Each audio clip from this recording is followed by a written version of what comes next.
Welcome back, future cyber warriors. In this module, I'm taking you from defensive theory to proactive practice.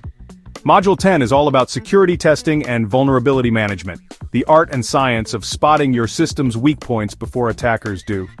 Let's kick off our mission to find the cracks before the enemy even knows they exist.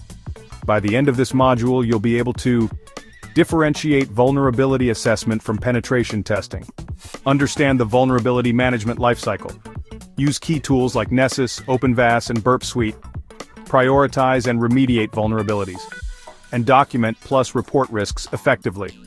So what exactly is vulnerability management? It's a continuous process for identifying, classifying, prioritizing, and mitigating security flaws across your systems and applications. There are 4 steps. First, identify vulnerabilities using scanners. Next, evaluate the risk based on severity and context. Then remediate flaws through patching or configuration. Finally, verify the fix and keep monitoring. Think of it like regular health checkups, but for your network. Now let's clear up a common confusion: vulnerability assessment versus penetration testing.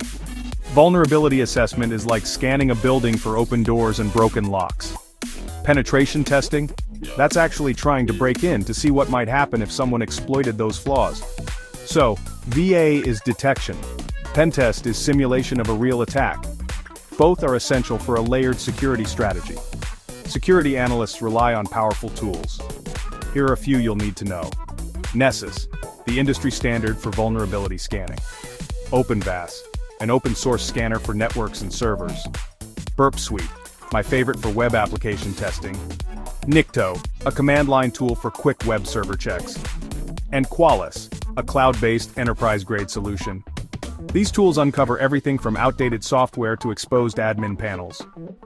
To prioritize what you fix, you'll use the Common Vulnerability Scoring System, or CVSS. It rates vulnerabilities on a scale from 0 to 10. Low is 0.1 to 3.9. Medium is 4.0 to 6.9. High is 7.0 to 8.9. Critical is 9.0 to 10.0. But here's the trick. A low-score vulnerability on a public web server might be riskier than a high-score flaw on an isolated system. Always consider business impact when you prioritize. Remediation means fixing what you found. That might mean patching software, updating configurations, disabling unused services, or tightening access controls. Efficient patch management is crucial. Always test updates before deploying and use automation tools where you can. Finding vulnerabilities is half the battle, reporting them is just as vital.